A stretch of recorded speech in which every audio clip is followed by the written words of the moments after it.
Hello students. तो आज हम इस वीडियो में डिस्कस करेंगे क्लास 10th का एक टॉपिक है जिसका नाम है pair of linear equation in two variable. तो ये इस टॉपिक का मेरा सेकंड वीडियो है। तो जिसने फर्स्ट वीडियो नहीं देखा है पहले वो जाके फर्स्ट वीडियो देख लीजिए, बिकॉज वहाँ पर मैंने आपको काफ़ी सारी बात समझा रखी हैं पहले से ही। जैसे कि pair of linear equation in two variable, इसका मतलब क्या होता है, इस टॉपिक का जो डेफिनेशन है, इस टॉपिक का जो बेसिक रिक्वायरमेंट्स हैं, वो मैं सारी बातें फर्स्ट वीडियो में क्लियर कर चुका हूँ। और हमने उस वीडियो में क्या समझा था, about the solution of pair of linear equation in two variable, और साथ साथ में हमने जो डिफरेंट कंडीशंस होते हैं सॉल्यूशंस के, हमने उसके बारे में भी उस वीडियो में समझा था। तो चलिए इस वीडियो में शुरू करते हैं। इस वीडियो में हम बात करेंगे how to solve a pair of linear equation in two variables with the help of different methods। किस प्रकार से एक pair of linear equation in two variable को सॉल्व किया जाता है डिफरेंट डिफरेंट मेथड्स के हेल्प से। मैं वो सारे मेथड्स आपको यहाँ पे समझाने वाला हूँ वन बाय वन। चलिए स्टार्ट करते हैं अपने इस टॉपिक को। तो स्टूडेंट्स, अगर आप लोग को याद हो तो जो मेरा फर्स्ट वीडियो था मैंने उसमें आपको लास्ट में समझाया था कि तीन डिफरेंट कंडीशंस होते हैं। क्या होते हैं? तीन डिफरेंट कंडीशंस होते हैं solution of pair of linear equations in two variable का। जो फर्स्ट कंडीशन है उस कंडीशन में होता है यूनिक सॉल्यूशन। क्या होता है? Unique solution. इसका मतलब क्या हुआ? इसका मतलब हुआ कि जो हमारे पास दो इक्वेशंस होंगे इक्वेशन इन टू वेरिएबल के, उसमें यूनिक सॉल्यूशन होगा। यूनिक सॉल्यूशन कहने का मतलब है कि एक्स और वाई का सिर्फ एक ही ऐसा वैल्यू होगा जो दोनों इक्वेशन को सेटिस्फाई कर पाता है। और उसके लिए क्या कंडीशन होता है? उसके लिए कंडीशन है a1/a2 not equal to b1/b2। Means अगर किसी भी pair of equation in two variable में अगर a1/a2 नॉट इक्वल टू अगर है b1/b2, तो ध्यान रखिएगा उस पेयर ऑफ इक्वेशन का क्या होगा? उस पेयर ऑफ इक्वेशन का यूनिक सॉल्यूशन होगा। Means there is only one value of x and y which can satisfy the both given equation. क्या कर सकता है? एक्स और वाई का सिर्फ एक ही ऐसा वैल्यू होगा जो दोनों इक्वेशन को सेटिस्फाई कर सकता है। फिर एक है आपका इनफाइनाइट मैनी सॉल्यूशन का कंडीशन। अगला कंडीशन आता है infinite many solution, means more than one solutions, एक से ज्यादा सॉल्यूशंस। तो क्या होता है इसमें? इनफाइनाइट मैनी सॉल्यूशंस का कंडीशन है a1/a2 equal to b1/b2 equal to c1/c2। मीन्स अगर किसी भी पेयर ऑफ इक्वेशन में अगर आपको ऐसा कंडीशन नजर आया, और आपको पता होना चाहिए ये a1 a2 b1 b2 c1 c2 क्या होते हैं सारे के सारे। तो a1 और a2 जो होता है वो x का कोऑफिशिएंट होता है, b1 b2 जो होता है वो y का कोऑफिशिएंट होता है, और c1 c2 जो होता है वो कांस्टेंट टर्म होता है। बिकॉज हम लास्ट वीडियो में पढ़ चुके हैं about the general form of a pair of linear equation in two variable. ध्यान रखिएगा, अगर ऐसा कंडीशन मिलेगा आपको तो उस इक्वेशन का क्या होगा? इनफाइनाइट मैनी सॉल्यूशंस होते हैं। और फिर तीसरा कंडीशन है no solution. Third case is what? About the no solution. No solution कहने का मतलब है कि एक्स और वाई का कोई भी ऐसा वैल्यू नहीं पॉसिबल है जो दोनों इक्वेशन को क्या कर सके, जो दोनों इक्वेशन को सेटिस्फाई कर सके। तो इसका कंडीशन आता है a1/a2 equal to b1/b2 but not equal to c1/c2। a1/a2 जो है वो इक्वल होगा b1/b2 के, बट नॉट इक्वल टू होगा c1/c2 के। तो ध्यान रखिएगा उस टाइप के इक्वेशंस का कोई भी सॉल्यूशन नहीं है। आई बात समझ में? All right.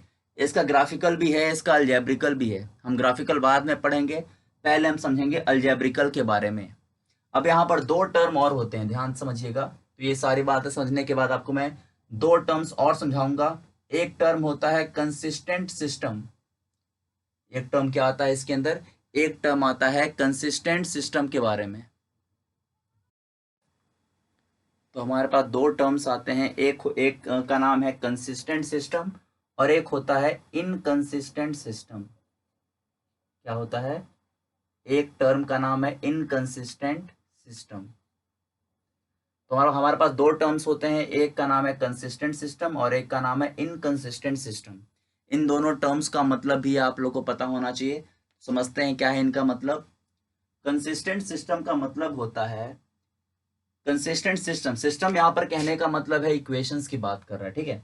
तो कंसिस्टेंट सिस्टम के अंदर उन इक्वेशंस को काउंट किया जाता है, कंसिस्टेंट सिस्टम के अंदर उस पेयर ऑफ इक्वेशंस को काउंट किया जाता है जिसका सॉल्यूशन पॉसिबल हो। सॉल्यूशंस अगर पॉसिबल है, क्या है, कंसिस्टेंट सिस्टम के अंदर उस पेयर ऑफ इक्वेशंस को काउंट किया जाता है जिसका सॉल्यूशन पॉसिबल है। सॉल्यूशन पॉसिबल है कहने का मतलब है कि जिसका x और y का वैल्यू निकल सकता है। अब निकल सकता है इन द सेंस कहने का मतलब है, निकल सकता है इन द सेंस कहने का मतलब है चाहे वो यूनिक हो, मीन्स x और y का सिर्फ या तो सिर्फ एक वैल्यू हो या फिर एक से ज्यादा वैल्यू हो। मीन्स यूनिक सॉल्यूशन वाला जो कंडीशन है, ये वाला कंडीशन और ये वाला कंडीशन दोनों किसके अंदर आता है, दोनों के दोनों जो है वो कंसिस्टेंट सिस्टम के अंदर आ जाएंगे। क्योंकि कंसिस्टेंट सिस्टम के अंदर कौन सा इक्वेशन आएगा, कंसिस्टेंट सिस्टम के अंदर जिन इक्वेशंस का सॉल्यूशन पॉसिबल है, जैसे कि मैंने कहा सॉल्यूशन पॉसिबल मतलब या तो एक, या तो यूनिक सॉल्यूशन हो या तो मोर देन वन सॉल्यूशन हो, बट दोनों ही केस में सॉल्यूशन निकल रहा है, दोनों ही केस में क्या है, सॉल्यूशन पॉसिबल है। तो वैसे इक्वेशंस को जिनका सॉल्यूशन पॉसिबल होता है उसे हम क्या कहते हैं, उसे हम कंसिस्टेंट सिस्टम के अंदर रखते हैं। और इन कंसिस्टेंट में क्या आएगा, जिसका सॉल्यूशन पॉसिबल नहीं है, नॉट सॉल्यूशन पॉसिबल, जिनका सॉल्यूशन पॉसिबल नहीं है। तो आप ये कह सकते हो कि जो नो सॉल्यूशन वाला केस है वो किस में आएगा, वो आएगा हम लोग का इनकंसिस्टेंट के अंदर। इनकंसिस्टेंट सिस्टम के अंदर कौन आएगा, नो सॉल्यूशन वाला जो केस है वो आएगा इनकंसिस्टेंट सिस्टम ऑफ इक्वेशंस के अंदर। तो ध्यान रखिएगा, ये काफी इंपॉर्टेंट कॉन्सेप्ट है about the consistent system and about the inconsistent system. Consistent system फिर से एक बार सुन लीजिए, जिसका सॉल्यूशन पॉसिबल है, जिनका सॉल्यूशन पॉसिबल होगा वो कंसिस्टेंट के अंदर आएगा। इसीलिए ये दोनों केसेस, यूनिक वाले भी और इनफाइनाइट मैनी वाले भी, कहाँ जाते हैं, दोनों के दोनों जो है वो कंसिस्टेंट सिस्टम के अंदर आ जाएंगे। और जिस सिस्टम ऑफ इक्वेशन का सॉल्यूशन पॉसिबल नहीं है वो किसके अंदर आएगा, वो इनकंसिस्टेंट सिस्टम ऑफ इक्वेशन के अंदर आएगा। आई बात समझ में? All right. अब हम बात करते हैं, तो हमने सारी बात समझ ली कि सॉल्यूशन कैसे निकलता है, कितने सॉल्यूशंस होते हैं, 3 केस हैं।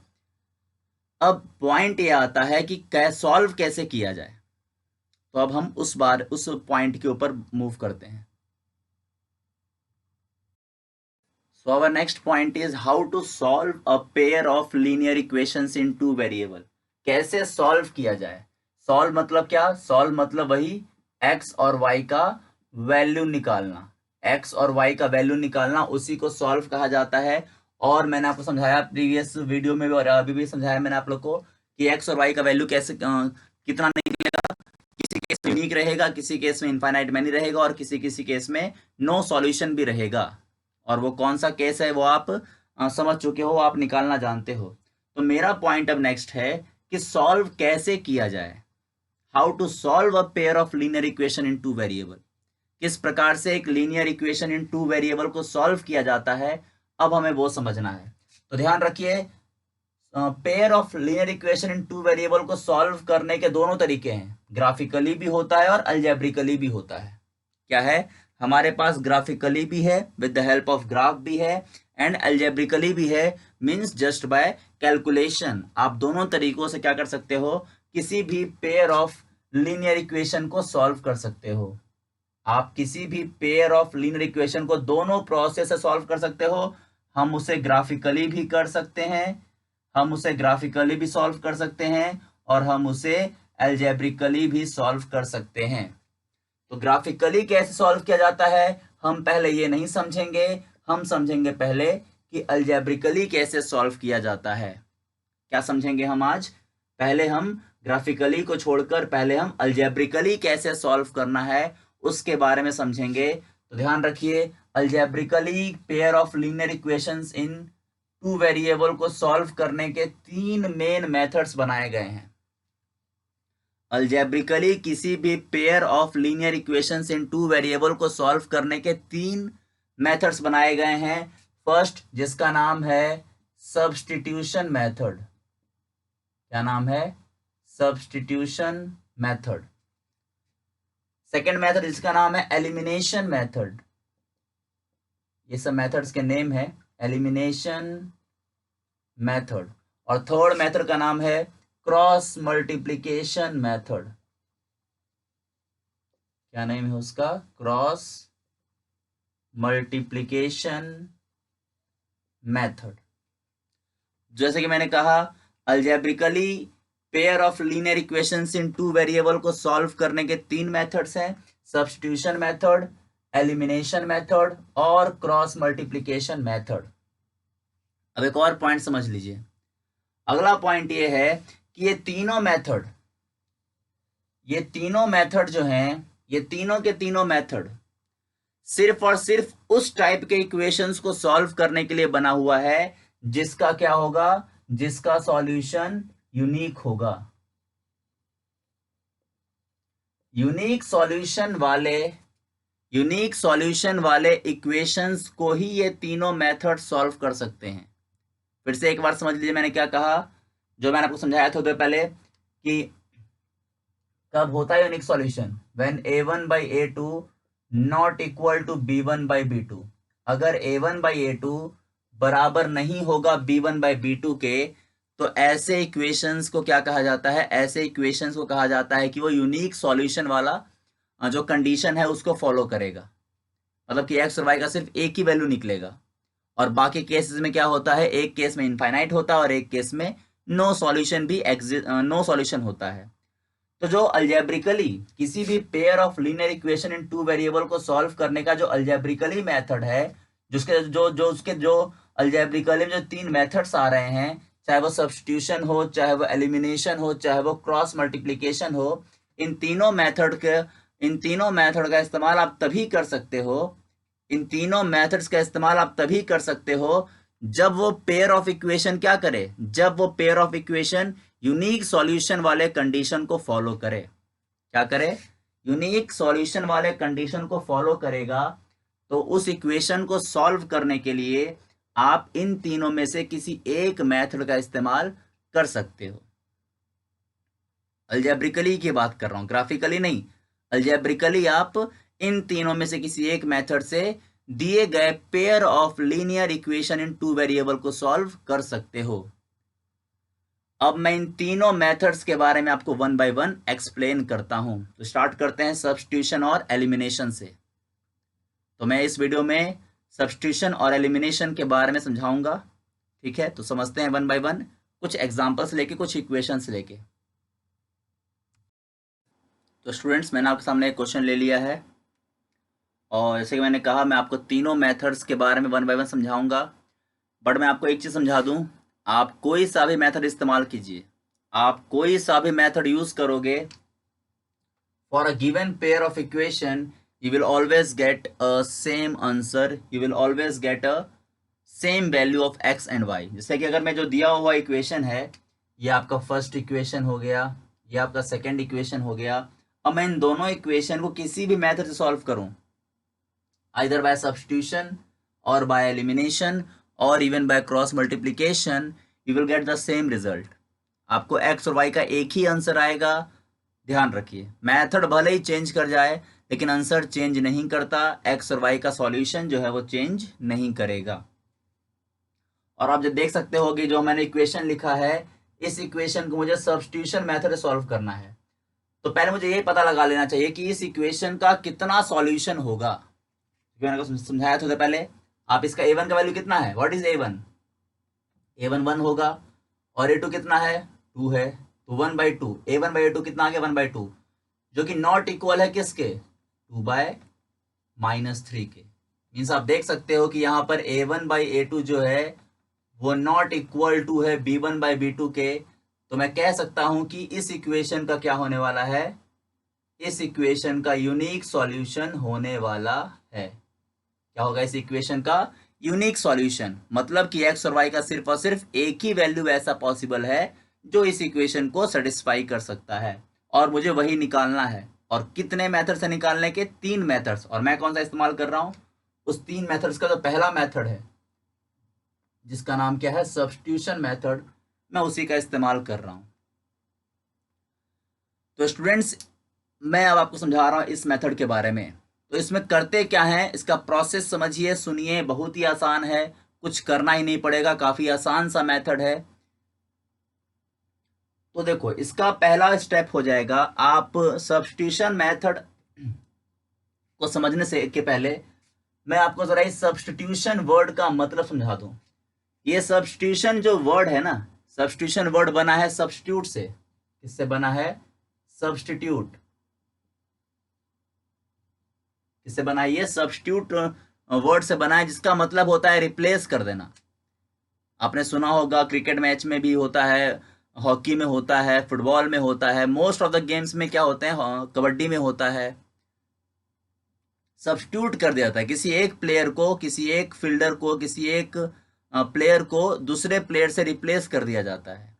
बट अभी हमें यहाँ पर रिप्लेस प्लेयर तो रिप्लेस करना नहीं है, तो हम यहाँ पर क्या रिप्लेस करते हैं? यहाँ पर हम वैल्यू को रिप्लेस करते हैं। मैं समझाता हूँ मैं क्या कहना चाहता हूँ, देखो ध्यान से। तो मेरे पास 2 इक्वेशंस हैं, एक इक्वेशन ये रहा, एक सेकंड इक्वेशन ये रहा।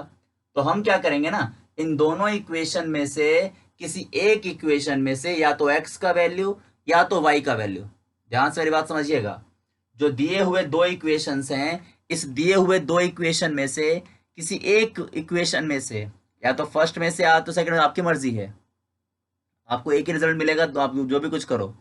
किसी एक इक्वेशन में से या तो x के वैल्यू को या तो y के वैल्यू को निकाल कर सेकेंड इक्वेशन में पुट कर दीजिए। मतलब क्या, यहां देखो, मैं यहां पर कर रहा हूं फ्रॉम इक्वेशन 1। मैं फर्स्ट इक्वेशन में से क्या हुआ, क्या दिया हुआ है फर्स्ट इक्वेशन? फर्स्ट इक्वेशन दिया हुआ है x plus 2y is equal to -1। मैं यहां से x का वैल्यू निकाल लेता हूं। क्या हो जाएगा x का वैल्यू? 2y को वहां भेज दो, तो -1 -2y। ये मैंने फर्स्ट इक्वेशन में से x का वैल्यू निकाल लिया। आप चाहो तो y भी निकाल सकते थे, आपकी मर्जी है, नो डाउट। x निकाल लिया, और क्या करना है x के वैल्यू को निकाल के? इसे करना है put the value of x कहां पे? In equation second. First equation से निकाला है तो सेकेंड में पुट कीजिए, ध्यान रखिए। फर्स्ट से आपने निकाला तो सेकेंड में पुट करो, सेकेंड से निकालते तो फर्स्ट में पुट करते। जिस इक्वेशन से आपने वैल्यू निकाला है उसके दूसरे वाले इक्वेशन में आपको वैल्यू को पुट करना है। उसी जगह पे आपने x निकाला है तो x पर x के वैल्यू पे ही रिप्लेस करना है, सब्स्टिट्यूट करना है। तो क्या है second equation? Second equation is 2x minus 3y is equal to 12। तो 2x मीन्स क्या समझते हो? 2 इंटू एक्स। तो मैं x के जगह पर वैल्यू पुट कर देता हूं, -1 -2y, फिर क्या बच गया साथ में? -3y equal to what? Equal to 12। बस x का वैल्यू रिप्लेस करो, बाकी सब वैसे का वैसे छोड़ दो, बाकी सब में कोई चेंज नहीं करना है। सॉल्व करो, 2 into -1 -2 -4y -3y equal to 12। ये वहां जाएगा तो देखो, -4 -3 -7y इज इक्वल टू 14, क्योंकि 12 है प्लस 2 14, तो y कितना आ जाएगा? y का वैल्यू आ गया -2, बिकॉज -7 मल्टीप्लाई में है, वहां जाएगा तो क्या हो जाएगा? डिवाइड में बन जाएगा, तो y आ गया -2। और क्या करो, इस y की वैल्यू को यहाँ पे पुट कर दो, यहाँ पे इसमें आपका x इक्वल टू कितना था? x इज इक्वल टू था -1 -2y।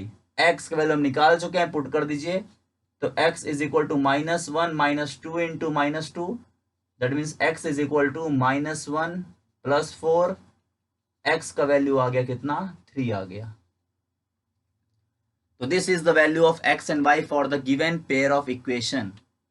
मतलब देखो, अब इसको वेरीफाई भी आप कर सकते हो चाहो तो। क्या कर सकते हो? इसको आपने सही बनाया है या नहीं, ये आप वेरीफाई भी कर सकते हो। कैसे? कुछ मत कीजिए, आप सिर्फ x और y की वैल्यू को ना इस गिवन इक्वेशन में पुट करो। अगर आपने देखो यहाँ पर 3 पुट किया, बिकॉज वैल्यू 3 आया है, 3 plus 2 into y means 2 into -2, तो 3 -4 कितना बचेगा? -1 इक्वल टू RHS आ गया, मीन्स वी आर ओके। इसे पुट कीजिए, 3 इंटू 2 6 और -3 और फिर y का वैल्यू -2, तो 6 और +6 12 equal to RHS, means second equation को भी क्या कर दे रहा है, वो सेटिस्फाई कर दे रहा है। और यही होता है सॉल्यूशन का मतलब, यही होता है सॉल्व करने का मतलब, कि x और y का ऐसा वैल्यू निकालना जो दोनों इक्वेशन को सेटिस्फाई कर दे। तो this is the substitution method. आपको इसी प्रकार से हर बार सॉल्व करना है, कोई एक्स्ट्रा दिमाग पे लोड मत लीजिएगा, हमेशा इसी टेक्निक को फॉलो करो। जो दो इक्वेशंस दिए जाएंगे आपको, उस दो इक्वेशंस में से किसी एक इक्वेशन में से, आइदर फ्रॉम फर्स्ट और फ्रॉम सेकंड, ये आपकी मर्जी है। जरूरी नहीं कि हर बार फर्स्ट इक्वेशन से ही लिया जाए, आपका मन, सेकंड इक्वेशन से भी ले सकते हो। किसी एक इक्वेशन में से या तो x का वैल्यू या तो y का वैल्यू निकाल कर दूसरे इक्वेशन में या तो x की जगह पर या तो y की जगह पर पुट कीजिए, सॉल्व कीजिए, and you will get your value of x and y। Clear हुआ एवरीवन? गुड। तो ये था हल्का सा सब्स्टिट्यूशन मेथड के बारे में। अब मैं आपको एक क्वेश्चन सॉल्व करके दिखाता हूं, एलिमिनेशन मेथड। किससे? एलिमिनेशन। ध्यान रखिए, मैंने पहले भी कह चुका हूं, आप मेथड चेंज करो, आपका रिजल्ट चेंज नहीं करेगा, you will get the same result. आप भले ही मेथड चेंज करो, रिजल्ट चेंज नहीं करता है। तो this is the substitution method, इस पर भरपूर प्रैक्टिस कीजिएगा। अब मैं आपको समझाता हूं सेकंड मेथड, एलिमिनेशन मेथड। तो स्टूडेंट्स, अब हम बात करेंगे अपने सेकंड मेथड, एलिमिनेशन मेथड के बारे में। सब्स्टिट्यूशन हो गया, अब बात करते हैं एलिमिनेशन के बारे में। तो मैं एक क्वेश्चन ले चुका हूं आपके सामने, आपको नजर आ रहा होगा।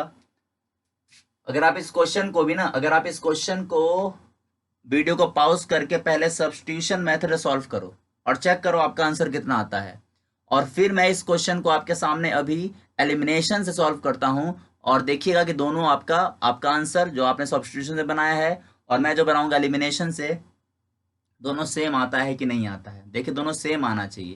मैं पहले कह चुका हूं, आप मेथड भले ही चेंज करो, बट आपका जो रिजल्ट है, आंसर जो है for a given pair of equation, वो चेंज नहीं होगा, ये गारंटी मानिए। But before starting the elimination method, let's check कि इस इक्वेशन का कितना सॉल्यूशन है। ये आप हर बार चेक कीजिएगा, अच्छा रहेगा। a1 कितना है? 2/3, a1/a2, जो कि नॉट इक्वल टू है किसके? 3/4 के। तो मैं कह सकता हूं इस इक्वेशन का भी क्या होगा? इस इक्वेशन का भी यूनिक सॉल्यूशन ही होगा। क्या होगा? इस इक्वेशन का भी यूनिक सॉल्यूशन होगा। एलिमिनेशन मेथड से सॉल्व करना है इसको।